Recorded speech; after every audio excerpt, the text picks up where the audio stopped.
اهلا وسهلا ومرحبا بكم اليوم معي في فيديو جديد. كنتمنى تكونوا كاملين بخير وعلى خير، اموركم هانيه. اليوم جيت نشارك معكم السلو ديالي واخا ديجا مشاركه معكم، غنشارك معكم ديال هذا العام. المهم بالنسبه للدقيق راني حمرته في الكوكوط كما كلشي كيدير. حمرت كيلو حتى كيولي اللون ديالو ذهبي. ومهم هنا كيلو ديال الدقيق درت فيه نص كيلو ديال اللوز ونص كيلو ديال الجلجلان. رابعه هرمشتو اللوز، ورابعه طحنتو على حتى ولا بوماد. ونفس الشيء بالنسبه للجلجلان، رابعه هرمشتو ورابعه طحنتو كما وريتكم، طحنتو تا خرج منه الزيت. وغادا ندير 120 غرام ديال السكر كلاصي، معلقه كبيره ديال القرفه، معلقه كبيره ديال النافع، معلقه كبيره ديال حبه حلاوه مطحونين، وش رشه ديال الملح والزبده اللي حيت منها الحليب. وصافي هذا ما كان.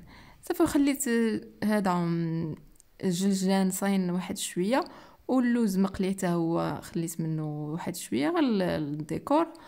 وبالنسبه للوز راني قليته كما كتعرفوا كلشي كيقلي اللوز في سله. صافي خلطت المكونات الناشفه كامله مع بعضيها. عاد غادا نزيد اللوز والجلجلان اللي مطحونين حتى خرج منهم الزيت ديالهم. درت الرشه ديال الملح وغادا نبدا نخلط هادشي مزيان ونفرك بيدي. المهم انا راه قطعت لكم المراحل بزاف. هنا ولدي باغي يعاوني، قلت ليه كب ليا سكر كلاصي، وكان ندخل هاد المكونات كامله مع بعضيها حتى داك اللوز والجلجلان فيهم الزيت خصهم يدخلوا مزيان ويحيدوا دوك الكويرات. وعاد غادا نزيد الزبده والزيت. درت خليط ما بين الزبده والزيت، زيت العود. صافي مهم كيبغي الفريك مزيان. هنا عاود خلطت ذوب الزبده وجمعت بها. مهم تقريبا خدا ليا كاس ونص ديال الزبده وكاس ونص ديال زيت العود. هذا ما كان. المهم كيبغي الفريك مزيان. المهم راني كما قلت لكم قطعت بزاف ديال المراحل، حيت نفس الحاجه كتعاود غير كان نجمع فيه. وكنديو نجيب بحال هكا باش كاع المكونات يدخلوا مع بعضياتهم. بالنسبه لهاد المقادير اللي عطيتكم، 120 غرام ديال السكر كيجي هو هذاك، حيت ديجا داك العام صايبته ودرت 120 غرام ديال السكر. المهم كان هذا هو الشكل ديالو النهائي. انا من النوع اللي ما كيبغيش سلو ناشف، كان نخليه كيتعلق مزيان، كنفركو مزيان حتى كيولي شاد فراسو بحال هكا. وفي الليل راه ما كيبقاش يبان التصوير مزيان، داكشي علاش خليت حتى الغد ليه. وعاد حطيته في الطبسيل بحال هكا، وانتم كتشوفوا القوام ديالو كيجي صراحه بلا غوزه وبلا مسكه حره، لان مسكه حره ما عنديش معاها، والغوزه صراحه ما كانش عندي. ما كي زعما ما كيزيدوا ما كينقصوا صراحه. دائما انا ما كنديرهمش في السلو ديالي وكيجي زوين. صافي هنا نهار اخر جيت ندير معاكم لي سيغار ديال اللوز. هنا طحنت اللوز نص كيلو ديال اللوز. هنا راه مضربه مع راجلي يقول لي علاش ديما كديري صبعك هكا، حيت ملي ما كندويش كنوري بصبعي، وكيموت عليا بالضحك وكيبدا يدير قلد فيا زعما. ايوا المهم وخديت هنا نص كيلو ديال اللوز طحنته مع 100 غرام ديال السكر. يمكن لكم تزيدوا حتى ل 150 غرام او 120 غرام، ولكن صراحه 150 و 120 غرام ديال السكر غادي يجي حلو بزاف. واصلا هما غيتغطسوا في العسل. من الاحسن ديروا 50 100 غرام حتى ل 80 غرام كاع. ودرت معلقه صغيره ديال الليمون ديال الحامض محكوك، غير قشور ديال الحامض، ما توصلوش للجهه البيضاء. ومعلقه صغيره ديال القرفه. وغادا نجمع بالمزهر. المزهر ما كنكثرش منه بزاف، درت 2 معالق كبار. وغنبدا ندلك فيه مزيان بحال هكا حتى كيخرج الزيت. وهذاك الزيت ملي كيعاود يخرج كتبقاي تفركي فيه حتى كيدخل هذاك الزيت في الحشو زعما. صافي هنا جيت كنعبرهم باش كلهم يجوني تقاده وحده. درت 11 غرام في الوحده، وصايبتهم حربلتهم بحال هكا على شكل سيغار باش نلقاهم موجودين ونخدم زعما مرتاحه، ماشي نبقى كل ساعه نكور وندير على شكل سيغار. غادا نجبد الباط ديال الفيلو، هي باش غادا ندير بها كتجي مقرمشه وزوينه. لاباط ديال الفيلو كتجي في الفران مزيانه ولا تعسلات. اما الا كنتي غديري بها شي حاجه غتدخل الفران وما غاداش تكبي عليها العسل من الفوق غير بلا ما ديروها لانها كتلوى، خصوصا هاد الماركه اللي شفتو انا عندي. المهم هنا راه ما قدنيش هاد 250 غرام، زدت واحد شحال 8 الورقات من باكيه اخرى. المهم قطعتهم على 4 مربعات، وغادا نبدا ندهن بالزبده اللي حيت منها الحليب، وغادا نبدا ندير بثلاثه باش ما تنشفش ليا الورقه. وضروري الورقه تغطيوها باش ما تقصاحش، حيت لما مشات تقصاح صافي ملي غتبداو تروليو غادا تهرس.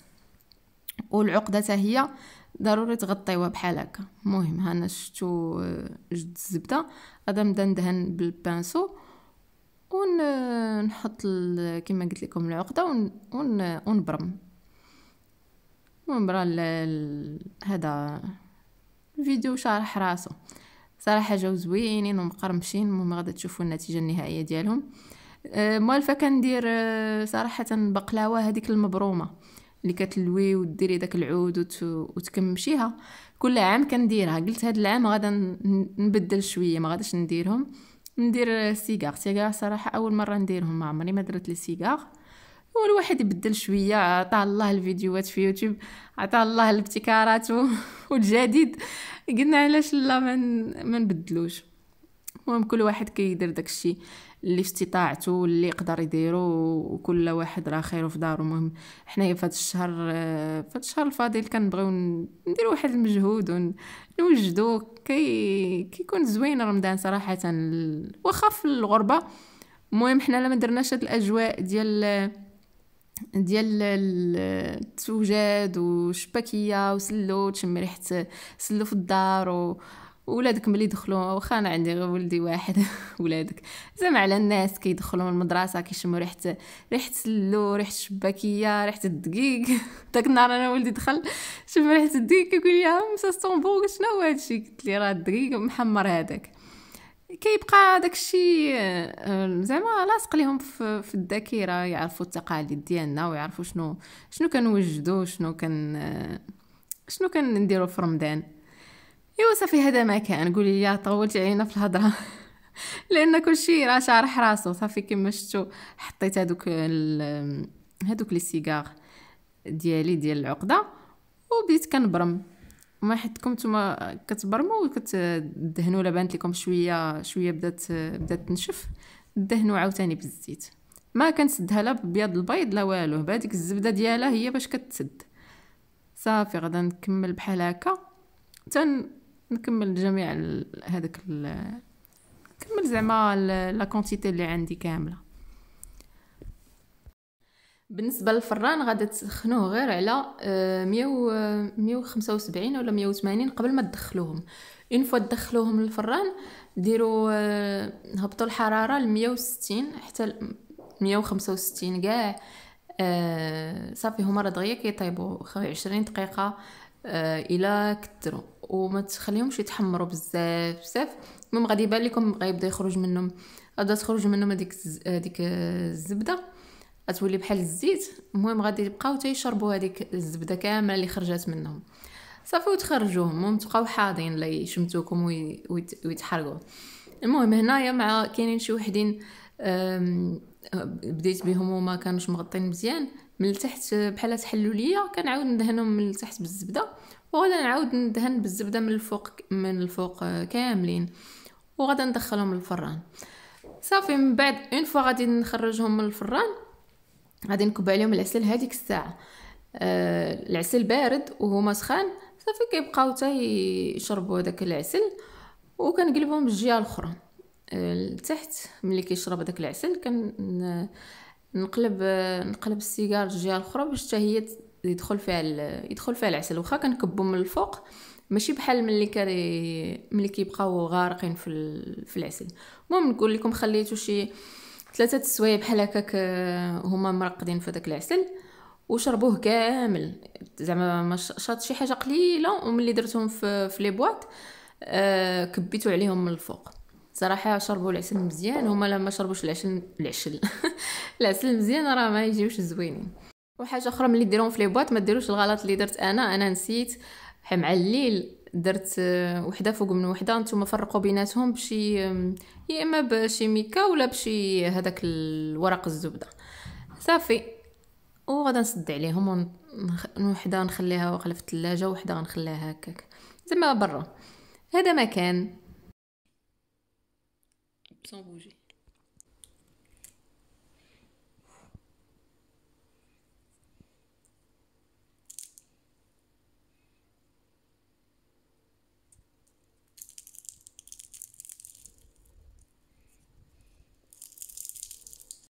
شو كيجيو مقرمشين وبنانين الصراحه. المهم كان هذا هو الفيديو ديالي ديال اليوم، كنتمنى ينال اعجابكم ورمضان كريم ويدخل عليكم الصحه والسلامه.